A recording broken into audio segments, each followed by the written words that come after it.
जसले मासु खान्छ ऊ स्वर्ग जानै सक्दैन। शास्त्रमा यस प्रकार बताइएको छ। मांसाहारीहरूको लागि स्वर्गको ढोका बन्द छ। यदि मांसाहारीको लागि स्वर्गको ढोका त बन्द छ भने के उनीहरूलाई गोलोकधामको ढोका खुल्ला हुन्छ?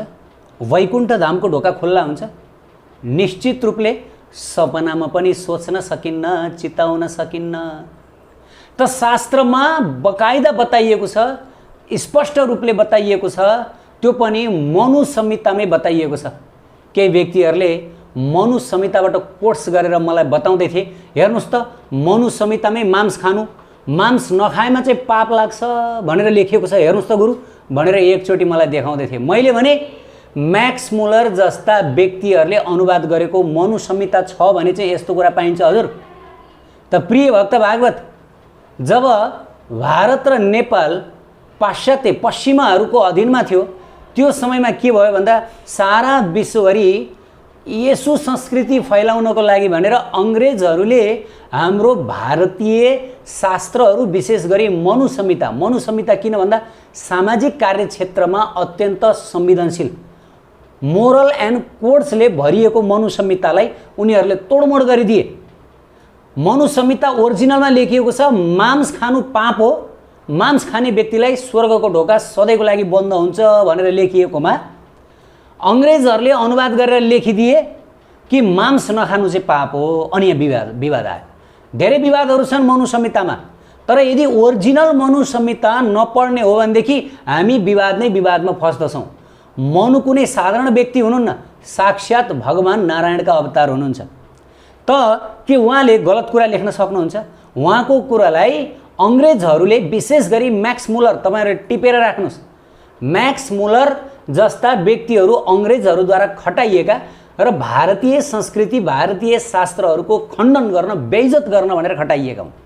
त्यही भएर शास्त्रमा उनीहरूले पैसा खुवाएर अनेक गरेर यस्ता धूर्त ब्राह्मणहरूलाई परिचालन गरेर अनेक तोडमोड गरेका छन्, जातिवादी कुरामा विवाद ल्याएका छन्। यो त्यो अब ती कुराको चर्चा नगरौँ, तर मनु संहितामा स्पष्ट रूपले बताइएको छ यदि कसैले मांस भक्षण गर्दछ भने उसको लागि स्वर्गको द्वार बन्द हुन्छ। अब उसको लागि गोलोकधाम दिव्यातिदिव्य परम धामको ढोका कहाँबाट खुल्ला हुन्छ? कहिले कहिले मानिसहरू शास्त्रमा मांस भक्षण गरेको छ, हेर्नुस् त यज्ञमा गाई हालेको छ अनि त्यसैगरी गाई बाख्रा चढाइएको छ। यो के हो? हिन्दू शास्त्रमै मांस खानु भनेर लेखिएको छ, त तपाईहरु खाली मांस खानु हुँदैन भनेर प्रवचन गर्नुहुन्छ। त यस किसिमको तर्क गर्दै पनि आउने गर्दछन् केही व्यक्तिहरू। यसको मतलब अपराधीले सधैँभरि आफ्नो अपराधको के गर्दछ? वकालत गर्दछ। अपराधीले सधैँभरि म कसरी बचौं, मानौ यदि कुनै अपराधीले अपराध गरेको छ भने उसले कानुनमा आफ्नो अपराधलाई सपोर्ट गरिएको देख्दछ। जस्तै यदि कसैले हत्या गरेको छ भने उसलाई लाग्छ कि कानुनमा कतै न कतै उसको हत्या कार्यलाई समर्थन गरिएको छ, हत्या गर्नुलाई ठीक भनिएको छ, जायज भनिएको छ भन्ने उसलाई लाग्दछ। तर त्यो उसलाई लाग्ने मात्र हो, व्यवहारमा त्यस्तो हुँदैन। जब उसले गलत गर्दछ ऊ फस्दछ। हो, शास्त्रमा पनि त्यही। आजकल मानिसहरू मांस भक्षण गर्न चाहन्छन्, इन्द्रिय तृप्ति गर्न चाहन्छन्, त उनीहरू के भन्छन्? यो शास्त्रमा त भनेछ, यहाँ मांस खानु भनेछ, अनि यज्ञमा मांस चढाउनु, देवीलाई मांस चढाउनु, यो त्यो। तर वास्तवमा भनिएको छैन। त्यो भनिए पनि अर्कै तरिकाले भनिएको, त्यसलाई बुझेको अर्कै तरिकाले बुझेको। प्रिय भक्त भागवत, त अब कुरा गरौँ शास्त्रमा कहाँ भनियो कि जसले मांस भक्षण गर्दछ उसको लागि स्वर्गको ढोका बन्द हुन्छ भनेर? त मनु संहितामै बताइएको छ, न च प्राणिवधं स्वर्ग्यस्तस्मात् मांसं विवर्जयत् समुत्पत्तिं च मांसस्य वद बन्धौ च देहिनाम्। अब यो श्लोकको अर्थ हो प्राणीहरूलाई नमारिकन मासु आउँदैन, मासु त्यतिकै बोटबाट आउँदैन, मासु प्राणीहरूलाई मारेर काटेर हत्या गरेर आउँदछ। त प्राणी हत्या गर्ने व्यक्तिलाई स्वर्गको ढोका खुल्दैन। त्यही भन्यो, न च प्राणी वधः स्वर्ग्यस्तस्मात् मांस विवर्जयत्, अर्थात् मांस भक्षण गर्नेलाई स्वर्गको ढोका बन्द छ। अब गोलोकधाम वैकुण्ठ धामको ढोका त कहिले खुल्ला उनीहरूको लागि? प्रिय भक्त भागवत, अब कहिले कहिले हामीलाई यो प्रश्न पनि आउँदछ, विशेष गरी देश विदेशबाट। नेपालबाट पनि आउँदछ कि प्रभुजी यो हाम्रो सत्सङ्गबाट प्रभावित भएर हामी भक्ति मार्गमा लाग्यौँ। अब हामी पहिला मांस खान्थ्यौँ तर अब मांस खाँदैनौँ सत्सङ्गको प्रभावले गरेर। अब हामी हरिनाम जप्छौँ, घरमा शास्त्र पढ्छौँ। अब हामीलाई त खान मन लाग्दैन, हामी त खाँदैनौँ, तर बाध्यता यस्तो छ कि घरमा अरूको लागि पकाइदिनु पर्छ, छोरछोरीको लागि पकाइदिनु पर्छ, पति परमेश्वरको लागि पकाइदिनु पर्छ, घरमा सासू ससुराको लागि पकाइदिनु पर्छ, यसको लागि होटेलमा काम गर्नुपर्छ। अब यस्तो बेलामा के हुन्छ, हामीलाई पाप लाग्छ कि लाग्दैन, कर्मफल हामीले भोग्नुपर्छ कि भोग्दैन भनेर यस प्रकार केही भक्तहरूले सोध्ने गर्नुहुन्छ। बिचरा अब उहाँहरूको अवस्था त्यस्तो भयो, बाध्यता भन्छ नि, बाध्यता त्यस्तो हो। तर पनि शास्त्रमा स्पष्ट बताइएको छ, लाग्छ, कर्म भोग्नु पर्छ।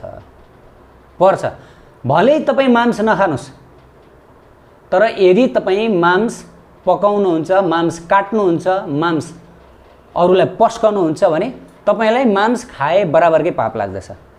बौद्धवादी सिद्धान्तमा के भनिन्छ भन्दाखेरि मांस काट्नु पाप हो, जीव हत्या गर्नु पाप हो, तर कसैले हत्या गरेर ल्याएर मांस दिन्छ भने त्यो पाप हुँदैन, त्यो खान सकिन्छ। तर यो गलत हो, वेद शास्त्रको मत अनुसार यो गलत हो। हाम्रो शास्त्रमा बताइएको छ अनुमन्ता विशस्यता निहन्ता क्रिय विक्रयी संस्कर्ता चोपहर्ता च खादक कक्षेति घातकः। अर्थात् यी 6 जनालाई बराबर पाप लाग्दछ। को हुन् ती 6 जना? एउटा हो अनुमन्ता।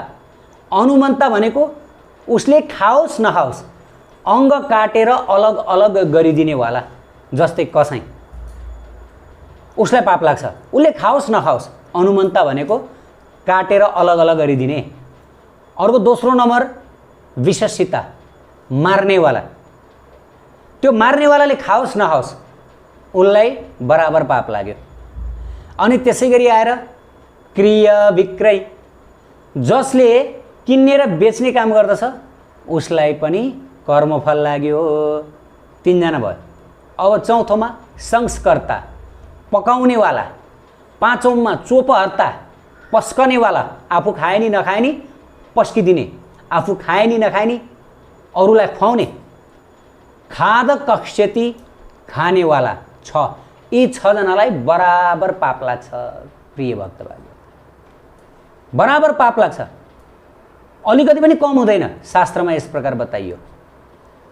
त्यसकारणले गर्दा यस प्रकार जब भक्तहरूले हामीलाई प्रश्न सोध्ने गर्नुहुन्छ, हामी विवश छौँ, बाध्यतावश अरूलाई पकाएर खुवाउनु पर्छ, हामीलाई पाप लाग्छ, कर्मफल लाग्छ त हजुर। अब हो, अब यो सुन्नलाई भारी लाग्छ, सबको आफ्नो बाध्यता छ, त अब हामीहरूले ढाँटेर कुरो गर्ने होइन। साधु सन्तले सधैँभरि शास्त्रमा जे लेखेको छ त्यही भनिदिने हो, अनि श्रोताहरूले त्यही अनुसार गर्ने हो। झुट बोलेर झुटको खेती गर्नुहुन्न। अब श्रोताहरूको मन जित्नलाई हुँदैन भने तपाईँ नखानुहोस्, अरूलाई खुवाउनुहोस् भन्न त सकिन्छ होला, फलोअर बढ्छन् होला, तर त्यो भनेर शास्त्र अवज्ञा भयो। शास्त्रको कुरो जस्तो छ त्यस्तै बताइदिनुपर्छ। हेर्नुहोस्, यो एउटा क्रान्ति हो। यदि तपाईँ हामी गोलोकधाम जान चाहन्छौँ, निष्पाप भएर युगल सरकारको सेवामा लाग्न चाहन्छौँ, आफ्नो हृदय जन्मौँ जन्मदेखिको संस्कार, वास्तवमा यो संसारमा जीवात्माको महाशत्रु भनेको उसको हिंसा प्रवृत्ति हो।